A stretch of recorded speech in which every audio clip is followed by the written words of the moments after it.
जय हिंद दोस्तों, नमस्कार। मेरा नाम है शुभम और आज हम चर्चा करने वाले हैं भारतीय संविधान के एक महत्वपूर्ण विषय पर। जी हाँ दोस्तों, आज हम बताने वाले हैं भारतीय संविधान की अनुसूचियाँ। तो आइए दोस्तों चर्चा करते हैं कि अनुसूचियाँ आखिर क्या होती हैं। दोस्तों हम बात करते हैं अनुसूचियों के बारे में। तो अनुसूचियों के बारे में जब हम चर्चा करते हैं तो हमें पता चलता है कि अनुसूचियाँ आखिर क्या हैं। दोस्तों, जब आप संविधान का अवलोकन करते हैं, अध्ययन करते हैं, तो हमारे संविधान में एक अनुसूचियाँ अलग से विषय दिया गया है, जहाँ पर हमने दोस्तों क्या किया है, संविधान के कुछ महत्वपूर्ण विशेष प्रावधानों को अलग तरीके से प्रस्तुत किया है। मतलब इनको संविधान में शामिल ना करते हुए संविधान के एक विषय में अलग से रख दिया गया है, जिससे कि हम संविधान के बारे में बहुत सरलता के साथ अध्ययन कर सकें। इसलिए दोस्तों अनुसूचियाँ जोड़ी गई हैं। दोस्तों अनुसूचियों की अगर हम बात करते हैं तो जब भारतीय संविधान बना तो भारतीय संविधान में कुल 8 अनुसूचियाँ थीं। ये बात हम कर रहे हैं 26 जनवरी 1950 की। पर अगर हम दोस्तों बात करें वर्तमान में 2025 में, तो वर्तमान में संविधान में आपके 12 अनुसूचियों का वर्णन किया गया है। कितनी अनुसूचियां दोस्तों? 12 अनुसूचियों का यहाँ पर वर्णन किया गया है। वहीं दोस्तों अगर हम बात कर लेते हैं पहली बार अनुसूचियां कहाँ पर देखने को मिली, तो अगर आप भारतीय पूरे प्रशासन तंत्र को उठाकर देख लीजिए, तो जब अंग्रेजों का दोस्तों भारत में शासनकाल था, तो भारत शासन अधिनियम 1935 में हमें पहली बार 10 अनुसूचियां देखने को मिलती हैं। कितनी अनुसूचियां? 10 अनुसूचियां देखने को मिलती हैं भारत शासन अधिनियम 1935। जी हाँ दोस्तों, ये वही भारत शासन अधिनियम 1935 है जिसे भारतीय संविधान का ब्लूप्रिंट कहा जाता है। ऐसा कहा जाता है कि जब संविधान निर्मित हुआ तो इसमें 200 से ज़्यादा आर्टिकल को शामिल किया गया। अब हम दोस्तों एक एक करके संविधान की उन अनुसूचियों के बारे में चर्चा करेंगे जो यहाँ पर दी गई हैं। जैसे दोस्तों अगर हम बात कर लेते हैं भारत में पहली अनुसूची जो संविधान में दी गई है वो क्या है। दोस्तों ये भारत के राज्यों के बारे में और भारत के केंद्र शासित प्रदेशों के बारे में बताता है। जी हाँ दोस्तों, अगर हम बात कर लेते हैं पहली अनुसूची में भारत के नाम लिखे हैं, जैसे मध्य प्रदेश, छत्तीसगढ़, झारखंड, बिहार, तमिलनाडु। दोस्तों भारत में 28 राज्य हैं। कितने राज्य हैं? भारत में 28 राज्य हैं और 8 केंद्र शासित प्रदेश हैं। तो 28 राज्य और 8 केंद्र शासित प्रदेशों का दोस्तों यहाँ पे नाम लिखा हुआ है और इनकी सीमा किसके साथ लगती है इसके बारे में उल्लेखित किया गया है। जी हाँ दोस्तों, अगर हम बात कर लेते हैं भारतीय संविधान के बारे में, तो भारत दोस्तों क्या है? विनाशी राज्यों का अविनाशी संघ है। भारत दोस्तों किससे मिलकर बना है? भारत राज्यों से मिलकर बना है। और पहली अनुसूची में दोस्तों भारत उसके संघ राज्य क्षेत्रों का उल्लेख यहाँ पर किया गया है। आर्टिकल की अगर हम बात कर लेते हैं तो आर्टिकल 1 से 4 तक दोस्तों इसका उल्लेख है। वहीं दूसरी दोस्तों अगर हम बात कर लेते हैं दूसरी अनुसूची में दोस्तों वेतन, भत्ते, विशेषाधिकार, परिलिप्तियां दी गई हैं। किस किस के वेतन दिए गए हैं दोस्तों? भारत के राष्ट्रपति का वेतन दिया गया है, राज्यों के राज्यपाल का वेतन दिया गया है, लोकसभा के अध्यक्ष और उपाध्यक्ष का वेतन दिया गया है, राज्यसभा के सभापति उपसभापति का वेतन दिया गया है, सभी राज्यों के विधानसभाओं के अध्यक्ष और उपाध्यक्ष का वेतन दिया गया है। वहीं दोस्तों विधान परिषद के अध्यक्ष और उपाध्यक्ष का वेतन दिया गया है, जिसे आप सभापति उपसभापति कह सकते हैं।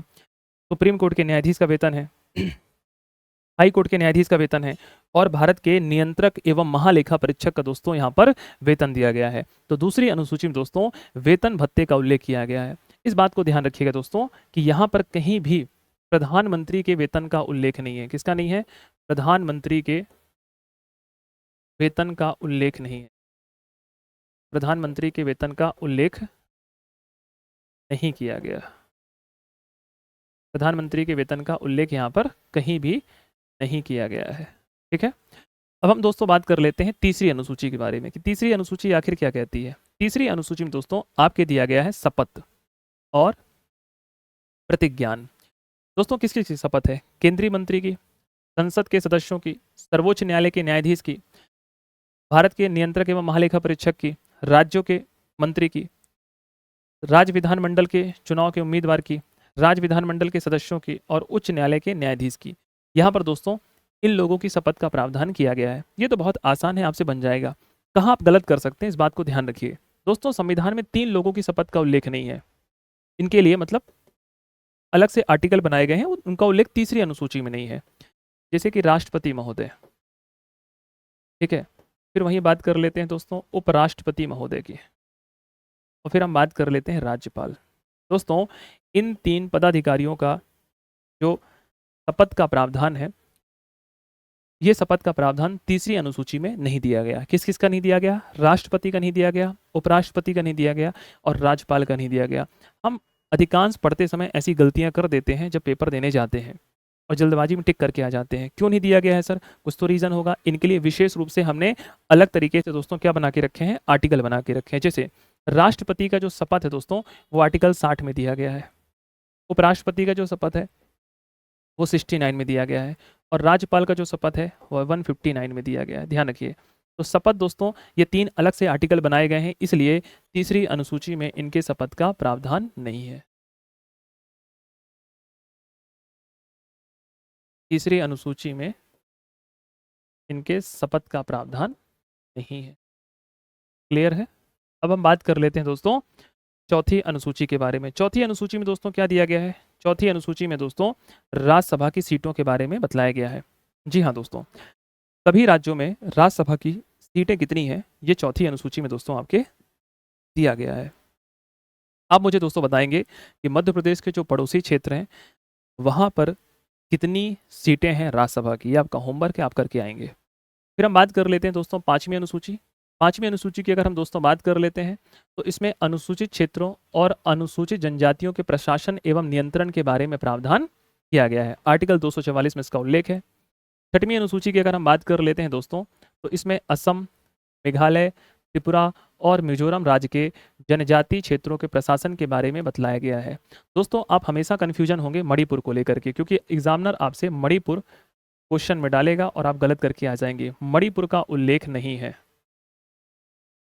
मणिपुर का उल्लेख दोस्तों आपके छठवीं अनुसूची में नहीं है। कहाँ नहीं है? छठवीं अनुसूची में दोस्तों मणिपुर का उल्लेख नहीं है। तो किस किस का है? असम का है, ध्यान रखिएगा, मेघालय का है, फिर त्रिपुरा का है और मिजोरम का है। वहीं दोस्तों अगर हम बात कर लेते हैं सातवीं अनुसूची। सातवीं अनुसूची की अगर हम दोस्तों बात करते हैं तो सातवीं अनुसूची में दोस्तों हमने विकेंद्रीकरण शासन पद्धति के तहत दोस्तों विषयों को बांट रखा है।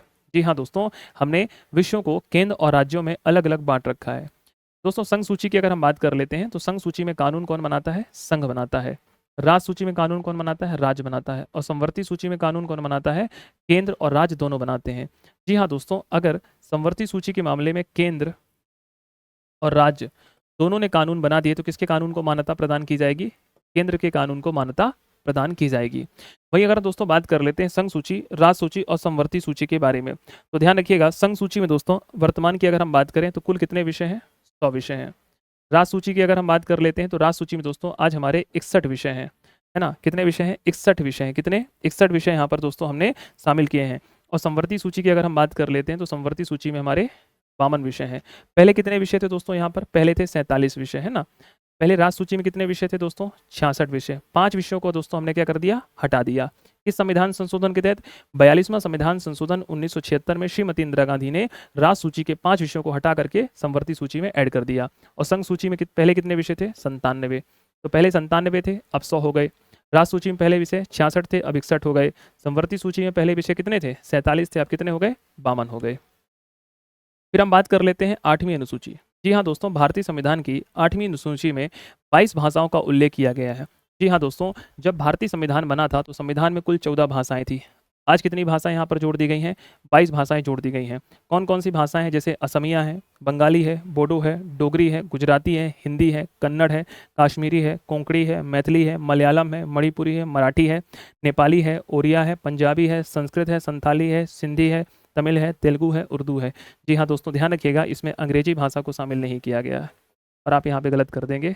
अंग्रेजी भाषा को हमने 8वीं अनुसूची में शामिल नहीं किया है और आप जल्दबाजी में क्वेश्चन को टिक करके आ जाएंगे।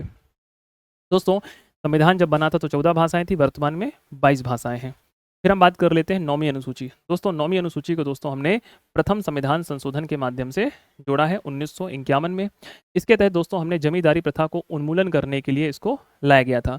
जब दोस्तों इसको जोड़ा गया था तो इसको सुप्रीम कोर्ट के न्यायिक जांच से बाहर रखा गया था, परंतु केशवानंद भारती केस 24 अप्रैल 1973 में सुप्रीम कोर्ट ने कहा कि हम क्या कर सकते हैं, आपके 9वीं अनुसूची को भी जुडिशियल रिव्यू के तहत जांच कर सकते हैं। तो वर्तमान में 9वीं अनुसूची में सुप्रीम कोर्ट चाहे तो जांच कर सकती है। वही दोस्तों अगर हम बात कर लेते हैं 10वीं अनुसूची, तो 10वीं अनुसूची को दोस्तों हमने 52वां संविधान संशोधन 1985 में जोड़ा है, जिसके तहत दोस्तों हमने क्या किया है, दल बदल विरोधी जो गतिविधियां हो रही थी, दल बदल विरोधी गतिविधियों को रोकने के लिए, अर्थात दल बदल को रोकने के लिए हमने दोस्तों भारतीय संविधान में 10वीं अनुसूची को शामिल किया है। क्लियर? अब हम बात कर लेते हैं दोस्तों 11वीं अनुसूची। बहुत इंपॉर्टेंट है 11वीं अनुसूची। इसको दोस्तों हमने 73वें संविधान संशोधन 1992 में जोड़ा है, जो कि दोस्तों लागू हुआ कब? 24 अप्रैल 1993। और 24 अप्रैल को ही दोस्तों अपन क्या मनाते हैं, राष्ट्रीय पंचायती राज दिवस मनाते हैं। क्या मनाते हैं, राष्ट्रीय पंचायती राज दिवस मनाते हैं। क्या मनाते हैं, राष्ट्रीय पंचायती राज दिवस मनाते हैं। एक बात और भी ध्यान रखिएगा दोस्तों, 9वीं अनुसूची में दोस्तों कुल कितने विषय हैं, 29 विषय हैं। भारतीय संविधान में आर्टिकल 243 ए से लेकर के दोस्तों हमने 243 ओ तक जोड़ा है। कहाँ तक जोड़ा है, 243 ओ तक जोड़ा है। कहाँ से चालू होते हैं ये आर्टिकल 243 से चालू होते हैं, 243 ओ तक जाते हैं। 11वीं अनुसूची क्लियर है, किससे रिलेटेड है दोस्तों, पंचायती राज सिस्टम से है। कुल कितने विषय हैं, 29 विषय हैं। कब जोड़ा गया है, 73वें संविधान संशोधन के तहत। भारत के प्रधानमंत्री कौन थे, पीवी नरसिम्हा राव की सरकार थी। किसकी सरकार थी, पीवी नरसिम्हा राव की। किसकी सरकार थी, पीवी नरसिम्हा राव की यहाँ पर दोस्तों सरकार थी। फिर हम बात कर लेते हैं 12वीं अनुसूची। 12वीं अनुसूची की अगर हम बात कर लेते हैं तो 12वीं अनुसूची दोस्तों इसमें कुल 18 विषय हैं। और दोस्तों किस कब जोड़ी गई है, 74वां संविधान संशोधन 1992 है ना। एक बात को ध्यान रखिएगा, इसमें दोस्तों नगर पालिकाओं की शक्ति, अधिकार, जिम्मेदारियों के बारे में यहाँ पे बतलाया गया है। एक जो सबसे महत्वपूर्ण बात यह है कि 73वां संविधान संशोधन और 74वां संविधान संशोधन ये दोनों को ही लागू करने वाला भारत का पहला राज्य दोस्तों कौन बना था, मध्य प्रदेश बना था, है ना, ध्यान रखिएगा।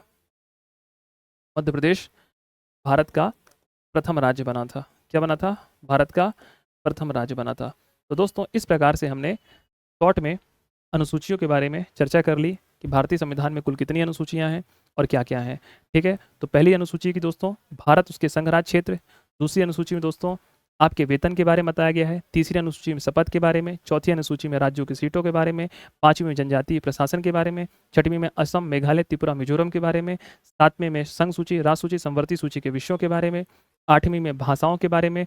9वीं में भूमि सुधार के बारे में। 10वीं में दल बदल के बारे में। और 11वीं में पंचायती राज सिस्टम के बारे में। और 12वीं में नगरीय निकाय। तो इस तरीके से दोस्तों हमने शॉर्ट में पूरी अनुसूचियों का रिवीजन कर लिया। ये सीरीज आपके लिए दोस्तों बहुत इंपॉर्टेंट है और दोस्तों तक जरूर शेयर करें और हमारे चैनल को सब्सक्राइब कर लें। जय हिंद।